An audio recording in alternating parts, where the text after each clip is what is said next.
sejahtera bagi kita semua umat yang dikasihi Tuhan, dimanapun kita berada, yang masih tetap setia untuk kembali kita berkumpul bersama-sama menggumuli firman Tuhan yang menjadi landasan untuk minggu tanggal 16 Juli tahun 2023 yang menurut kalender gereja GBKP disebut Minggu Merdang atau Minggu Menabur. Dan sebelum kita bergumul di dalam firman Tuhan, mari kita mohon penyertaan Tuhan. Kita bersatu di dalam doa. Kita berdoa. Ya Allah Bapa kami, Bapa yang empunya kehidupan kami, ini kami ya Tuhan. Kami datang kembali untuk mengucap syukur kehadapan-Mu. Oleh berkat karunia Tuhan, kami masih beroleh kesempatan untuk kembali merenungkan sebagian dari firman-Mu. Kiranya firman-Mu ya Tuhan bisa benar-benar kami pahami dan bisa kami lakukan dalam kehidupan kami sehari-hari, dalam pekerjaan, dalam pelayanan, dan dalam keluarga kami masing-masing. Biarlah Roh Kudus-Mu bekerja untuk menolong kami melakukan kehendak Tuhan saja. Di dalam nama Yesus Kristus kami berdoa. Amin. Saudaraku, kita akan membaca firman Tuhan yang terambil dari kitab Yeremia. Kitab Perjanjian Lama, Yeremia pasal 31 ayat yang ke-6 sampai ayat yang ke-10. Demikianlah firman Tuhan. Yeremia pasal 31 ayat 6 sampai 10, demikian isinya.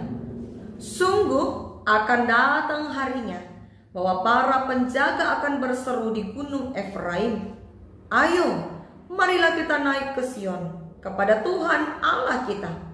Sebab beginilah firman Tuhan, bersorak-sorailah bagi Yakub dengan sukacita, bersukarialah tentang pemimpin bangsa-bangsa.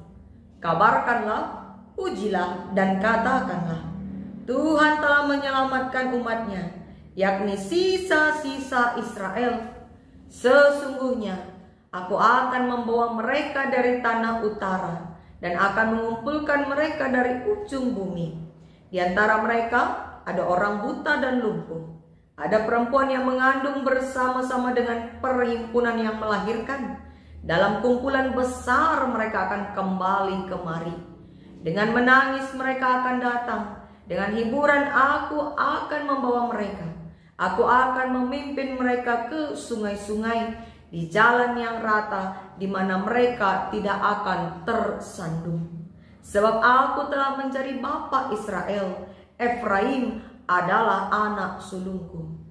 Dengarlah firman Tuhan, hai bangsa-bangsa, beritahukanlah itu di tanah-tanah pesisir yang jauh. Katakanlah, Dia yang telah menyerahkan Israel akan mengumpulkannya kembali dan menjaganya seperti gembala terhadap kawanan dombanya. Sampai demikian nas firman Tuhan yang menjadi renungan kita. Kembali kami menyapa kita semua. Shalom, salam damai sejahtera. Tema untuk kita renungkan di Minggu Merdang atau Minggu Menabur ini adalah menanam agar menuai hasil. Saudara yang dikasih Tuhan, pernahkah saudara mendapat berita sukacita ketika saudara tengah bersedih? Pernahkah saudara beroleh sukacita di saat tadinya sedang merasa sedih, terpuruk, dan duka yang mendalam? Tentu rasanya bahagia sekali. Ketika kita sedang bersedih, berduka, terpuruk, tiba-tiba ada yang memberikan berita sukacita. Ada satu kisah nyata tentang seorang janda tua. Ia hidup seorang diri jauh dari kedua anaknya, karena masing-masing anaknya telah berkeluarga, bahkan bercucu. Tak sekalipun ia mau menyusahkan keluarga anak-anaknya, karena ia tahu keadaan keluarga anak-anaknya yang pas-pasan, ya, pas-pasan. Apalagi mengingat tingginya kebutuhan hidup mereka. Namun tak jarang anak-anaknya juga masih mengirimi uang untuknya, meski tidak rutin, ya, meski tidak rutin. Maka suatu hari di masa pandemi COVID-19 yang telah lalu, ia mendapati kabar bahwa salah satu dari anaknya beserta seluruh keluarganya terpapar COVID-19. Ia hanya bisa berdoa dan menangis demi kesembuhan, kesehatan anak, menantu, dan cucu-cucunya. Di saat yang sama, si janda tua itu ternyata sudah kehabisan uang. Dia tidak punya uang lagi untuk membeli beras, karena usaha warung yang dijalankannya pun sepi dari pembeli. Mau bekerja dimanapun tidak ada yang terima karena banyak usaha yang tutup. Ladang pun ia tak punya sehingga tidak bisa memanen apa-apa. Maka akhirnya dia membuka sebuah kotak, yaitu kotak cincin milik mendiang suaminya. Dia menemukan cincin peninggalan suaminya, dan sambil menangis dia berdoa kepada Tuhan, karena dia berencana untuk menjual cincin tersebut. Tapi apa yang terjadi? Sesaat ketika ia hendak berangkat ke toko emas, ia mendapat telepon dari salah satu cucunya yang sudah berkeluarga. Ia mengatakan bahwa dia akan datang, hendak mengantarkan sedikit uang belanja kepada neneknya tersebut. Setelah mendengar hal itu, begitu telepon ditutup, sang janda tua tangis bahagianya meledak. Tangis bahagia meledak. Karena tadinya dia akan menjual cincin satu-satunya peninggalan mendiang suaminya. Tetapi tidak jadi, karena ada telepon kabar sukacita dari cucunya. Dia pun kembali berdoa. Dia mengucap syukur atas pemeliharaan Tuhan bagi kehidupannya. Sambil menangis dia tersenyum. Saudara yang dikasih Tuhan, pernahkah saudara mengalami hal yang serupa? Di saat menghadapi masalah terpuruk, lalu tiba-tiba Tuhan memberi jawaban atas permasalahan yang saudara hadapi. Bagaimana rasanya?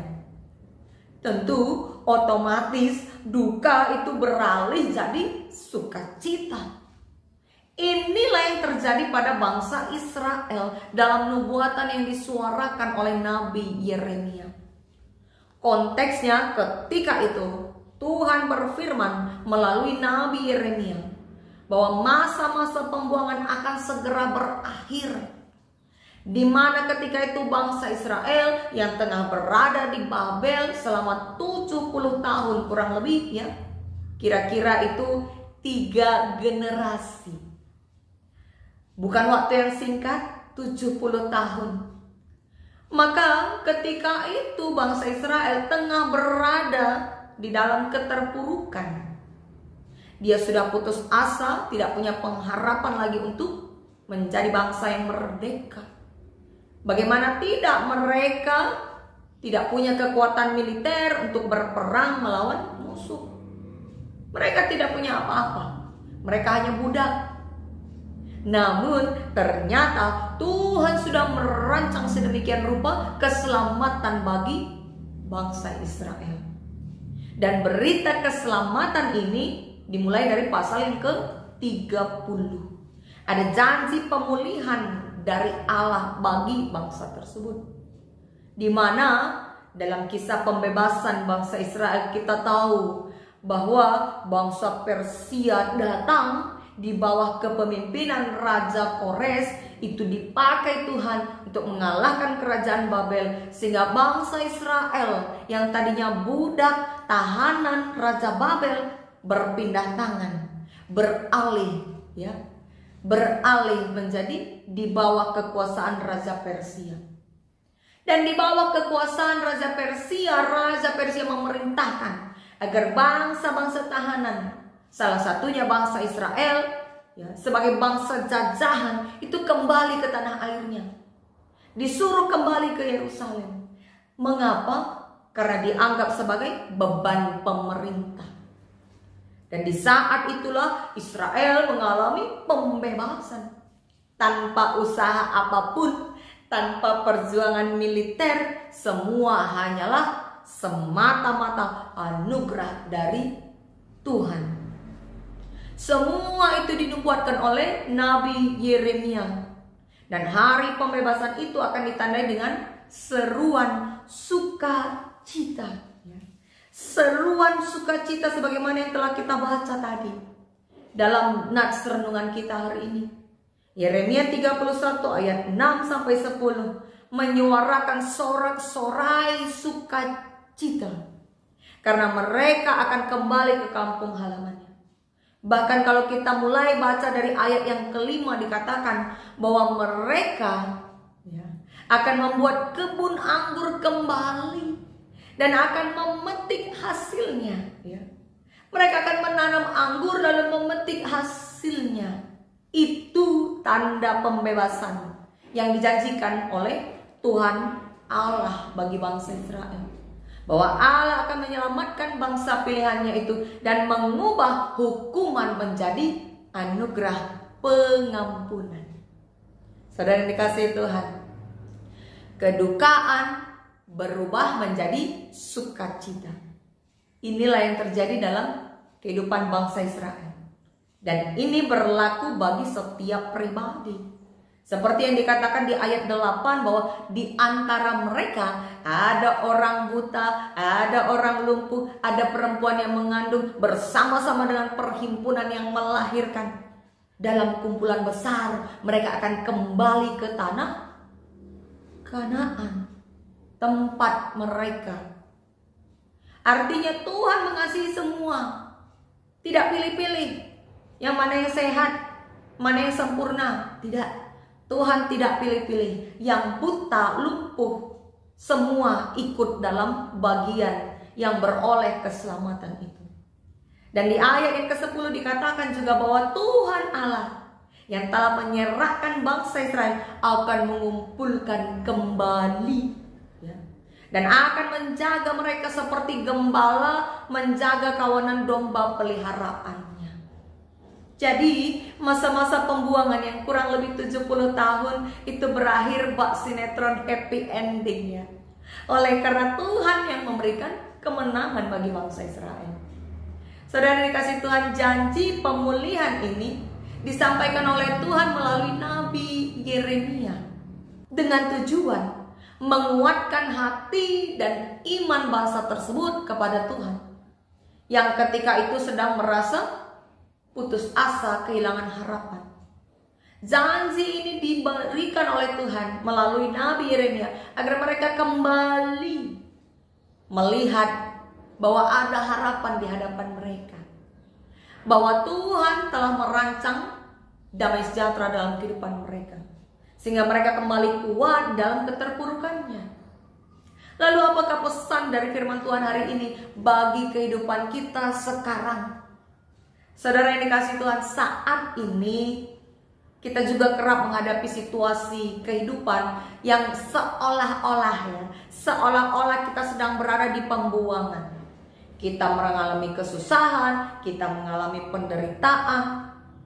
Dan dalam penderitaan yang kita alami, kita merasa kok Tuhan itu seakan jauh sekali, sehingga membiarkan kita menangis dan bergumul.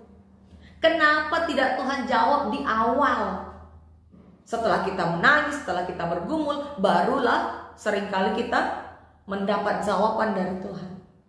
Hari ini kita diingatkan bahwa sebanyak apapun penderitaan yang kita alami, mungkin bukan hanya di dalam keluarga, tetapi juga dalam kehidupan bermasyarakat, di mana sebagai orang percaya kita juga sering mendapat perlakuan tidak adil dan seterusnya.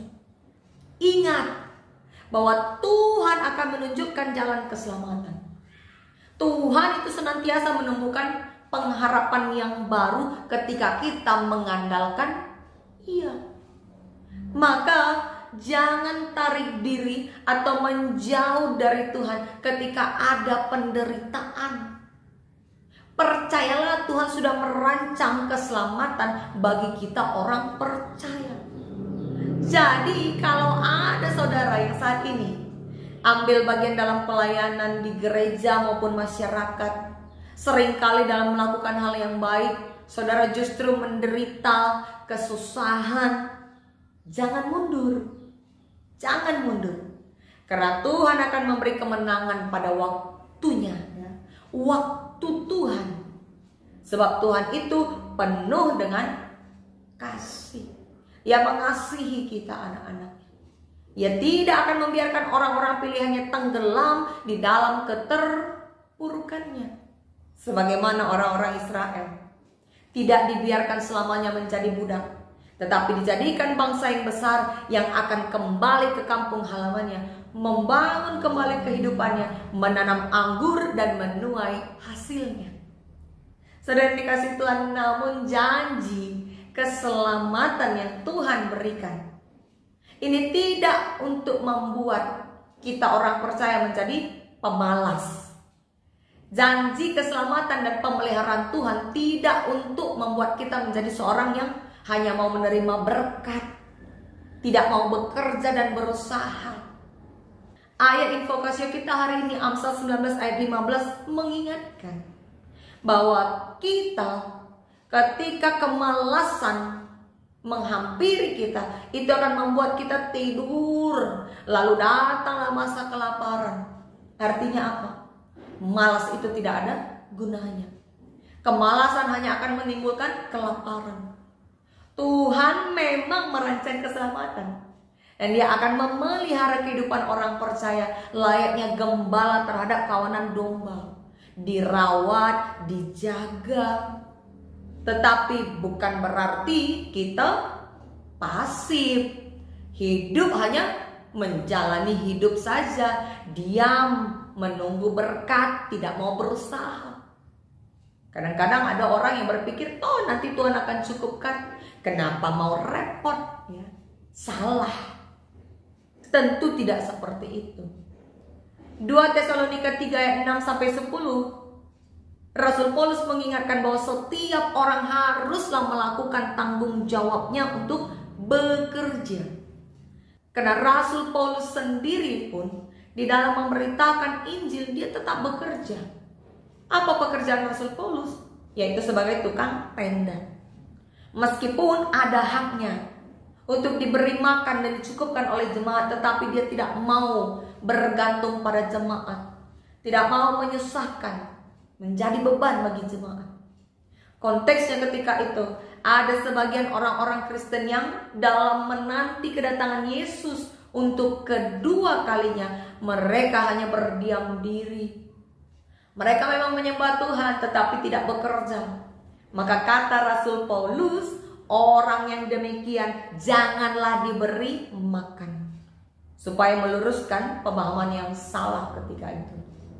Maka di minggu ini, minggu yang dinamakan minggu meredam atau minggu menabur. Menabur adalah salah satu budaya dalam tradisi kita orang Karo yang zaman dahulu mayoritas petani, ya. Setelah masa panen, mulai lagi ada masa menanam. Orang tua kita terdahulu bahkan melakukan semacam ritual, ya, acara ngambur benih atau menabur benih sebelum masa menanam, ya.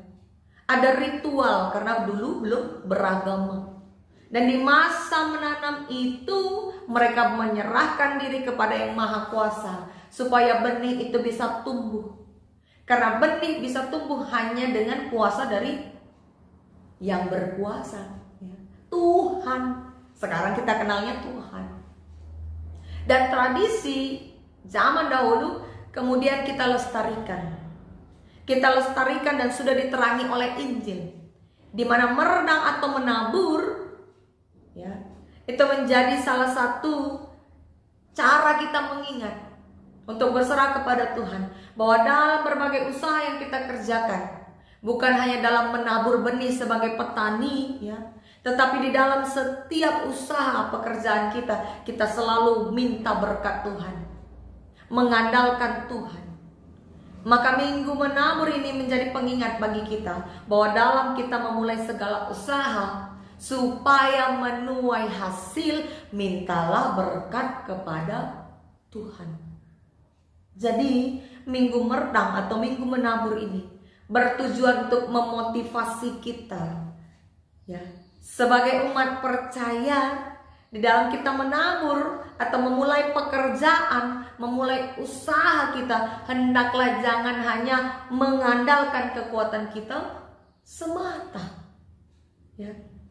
Kekuatan kita seberapa besar pun itu, ya, seberapa besar pun usaha kita untuk berhasil, tetapi tanpa berkat dari Tuhan tidak akan baik hasilnya, ya.